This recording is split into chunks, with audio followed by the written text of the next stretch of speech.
انسان اور روح کا بھولا ہوا وعدہ۔ کبھی آپ نے محسوس کیا ہے کہ زندگی کے شور کے بیچ میں بھی ایک خاموش سی آواز آپ کو پکارتی ہے؟ کبھی رات کے سناٹے میں، کبھی کسی خواب میں، کبھی دل کے اندر ایک انجانی بے چینی کی صورت میں۔ یہ آواز کسی باہر والے کی نہیں، یہ آپ کی اپنی روح کی ہے۔ وہی روح جو عہد الست میں اپنے رب کے سامنے جھکی تھی اور کہا تھا، ہاں تو ہی ہمارا رب ہے۔ لیکن جب ہم دنیا میں آئے تو ہم نے سب کچھ یاد رکھا، نام، خاندان، مذہب، رسمیں۔ بس وہ وعدہ بھول گئے جو ہماری اصل پہچان تھا۔ یہی کہانی ہے روح اور عقیدے کی، ایک ایسے سفر کی جہاں مذہب سے آگے جا کر روح اپنے خالق کو دوبارہ پہچاننے نکلتی ہے۔ روح کا مذہب اور عقیدہ، ایک روحانی مکالمہ۔ اکثر لوگ مجھ سے پوچھتے ہیں، کیا روح کا بھی کوئی مذہب ہوتا ہے؟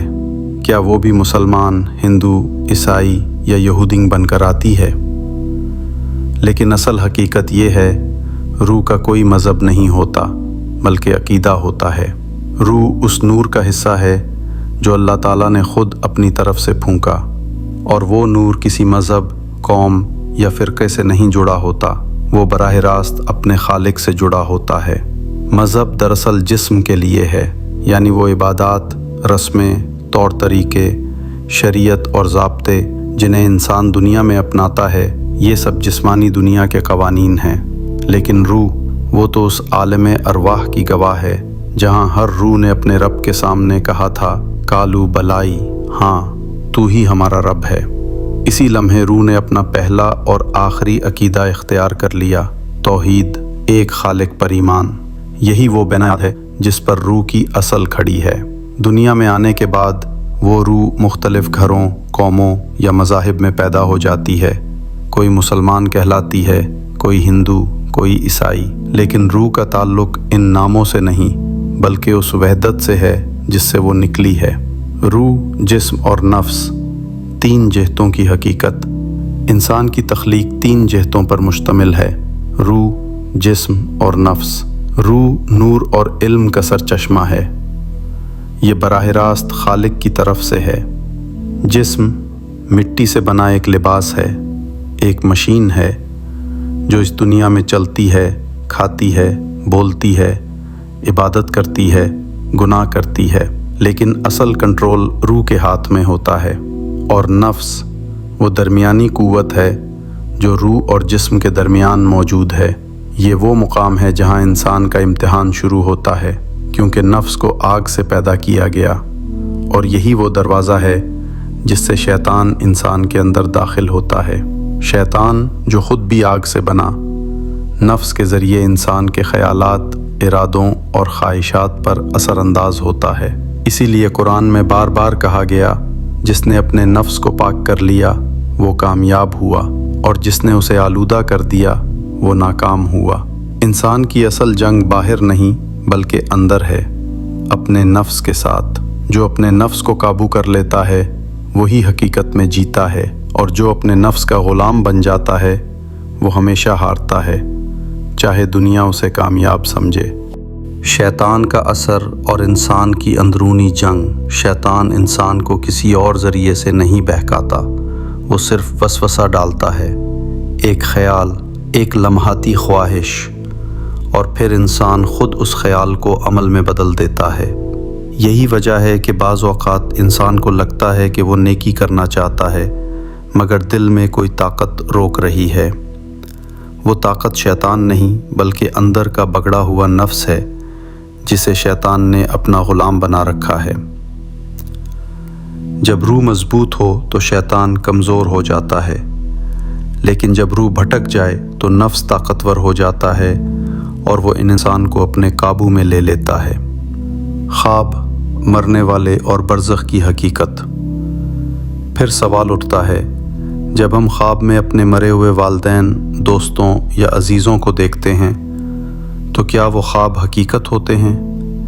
کیا وہ واقعی ہم سے بات کرتے ہیں؟ ذریعہ ہاشمی کے مطابق انسان کے مرنے کے فوراً بعد اس کا وقت حشر شروع ہو جاتا ہے۔ اسے قیامت کا انتظار نہیں کرنا پڑتا۔ نیک اور پاک روحیں فوراً اپنے خالق کے قریب نور کے جہان میں پہنچ جاتی ہیں۔ ان کے لیے قبر باغ بن جاتی ہے۔ گناہگار روحیں عذاب میں مبتلا رہتی ہیں یہاں تک کہ ان کی آزمائش مکمل ہو، اور کچھ روحیں درمیان کے درجے میں ہوتی ہیں، نہ مکمل نیک نہ مکمل بد۔ انہیں کبھی کبھی روحانی ذمہ داریاں دی جاتی ہیں کہ وہ اپنے کسی عزیز یا قریبی شخص کے خواب میں آئیں، کوئی پیغام دیں یا اپنی کسی ناتمام نیکی یا قرض کی تکمیل کا اشارہ کریں۔ اسی لیے بعض خواب بہت واضح، گہرے اور روحانی سچائی محسوس ہوتے ہیں، جیسے کوئی واقعی ہم سے بات کر رہا ہو۔ یہ خواب محض ذہنی فریب نہیں بلکہ برزخ کی جھلک ہوتے ہیں، وہ دنیا جو مرنے اور قیامت کے درمیان ہے، جہاں روحیں رہتی ہیں، جہاں وقت اور فاصلہ مٹ جاتے ہیں۔ کبھی وہ خواب میں آ کر ہمیں تسلی دیتی ہیں، کبھی دعا مانگنے کی یاد دلاتی ہیں، کبھی کوئی اشارہ یا وارننگ دیتی ہیں، اور کبھی صرف یہ بتانے آتی ہیں کہ ہم ٹھیک ہیں۔ روح کی بے چینی، اندر کی پکار۔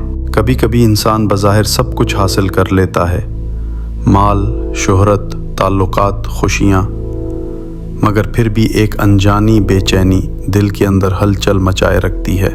وہ رات کو خاموشی میں جاگتا ہے، سوچتا ہے آخر یہ خلا کیوں ہے؟ یہی وہ لمحہ ہے جب روح بول رہی ہوتی ہے۔ اگر کوئی روح دیکھتی ہے کہ اس کا جسم، یعنی وہ انسان جس میں وہ مقید ہے، غلط راستے پر جا رہا ہے، نفس کے جال میں پھنستا جا رہا ہے، تو روح خاموش نہیں رہتی۔ وہ خواب کے ذریعے پیغام دیتی ہے، کبھی احساس کے ذریعے جگاتی ہے اور کبھی ضمیر کے درد کے ذریعے پکارتی ہے۔ یہی اندر کی بے چینی، خوف یا خلش دراصل روح کی آواز ہے جو ہمیں کہتی ہے رک جا، یہ راستہ تیرا نہیں۔ یہ وہ لمحہ ہوتا ہے جب انسان کے اندر نور اور نفس کی جنگ شروع ہوتی ہے۔ اگر انسان اس اندرونی آواز کو سن لے تو وہ اپنے اصل راستے پر لوٹ آتا ہے، لیکن اگر وہ اسے دبانے لگے تو روح آہستہ آہستہ خاموش ہو جاتی ہے اور انسان اندھیرے میں بھٹکنے لگتا ہے۔ روح کی بے چینی دراصل ہدایت کی دعوت ہے، ایک یاد دہانی کہ تمہاری اصل جگہ یہ دنیا نہیں بلکہ تمہارا رب ہے، وہ وعدہ جو ہم بھول گئے۔ اللہ تعالیٰ فرماتا ہے ہم نے اپنی امانت پہاڑوں کے سامنے رکھی تو وہ ڈر گئے، مگر انسان نے اسے قبول کر لیا، بے شک وہ ظالم اور نادان تھا۔ یہ امانت کیا تھی؟ یہ وہی وعدہ تھا جو ہم نے عالم ارواح میں کیا تھا کہ ہم دنیا میں آ کر امتحان دیں گے، نفس کو قابو کریں گے اور اپنے خالق کو پہچانیں گے۔ پہاڑوں نے انکار کر دیا کیونکہ وہ جانتے تھے کہ یہ وعدہ بہت بھاری ہے، لیکن روح انسانی نے کہا میں یہ وعدہ قبول کرتی ہوں۔ اور یہی وہ لمحہ تھا جب ہمیں دنیا میں بھیجا گیا تاکہ ہم اس وعدے کی تکمیل کریں۔ ہر انسان کا سفر اسی وعدے کی کہانی ہے، کبھی وہ کامیاب ہوتا ہے، کبھی بھٹک جاتا ہے، کبھی گرتا ہے اور کبھی دوبارہ اٹھتا ہے۔ زندگی کا مقصد صرف زندہ رہنا نہیں بلکہ اپنے رب کے ساتھ وہ ازلی معاہدہ پورا کرنا ہے۔ جب انسان اس وعدے کو یاد کر لیتا ہے تو اس کے اندر ایک سکون اتر آتا ہے، ایسا سکون جو نہ دولت سے ملتا ہے نہ شہرت سے، بلکہ صرف یقین توحید سے۔ روح کا کوئی مذہب نہیں ہوتا کیونکہ مذہب جسم کے لیے ہے اور روح خالق کی براہ راست تخلیق ہے۔ روح صرف عقیدہ رکھتی ہے، وہ عقیدہ جو کالو بلائی میں ادا ہوا تھا، ہاں تو ہی ہمارا رب ہے۔ دنیا کے تمام مذاہب، تمام رسمیں، تمام عبادتیں، یہ سب راستے ہیں، لیکن منزل صرف ایک ہے، اللہ تک واپسی۔ مرے ہوئے عزیزوں سے ملاقات، اگر وہ برزخ میں ہوں تو یہ صرف ایک خواب نہیں بلکہ روحانی رابطہ ہوتا ہے۔ کبھی وہ دعا مانگنے کی یاد دلاتے ہیں، کبھی معافی چاہتے ہیں اور کبھی صرف یہ بتانے آتے ہیں کہ ہم مطمئن ہیں۔ شہداء کو جنت کی خوشبو فوراً ملتی ہے اور باقی روحیں اپنے اعمال کے مطابق حالت انتظار میں رہتی ہیں۔ انسان کی سب سے بڑی جنگ بیرونی نہیں بلکہ اندرونی ہے، شیطان سے نہیں بلکہ اپنے نفس سے، اور جس نے اپنے نفس پر قابو پا لیا، اپنی روح کو مضبوط کر لیا، وہی کامیاب ہوا۔ یہی وہ انسان ہے جو دنیا میں رہ کر بھی اللہ کے قریب ہوتا ہے،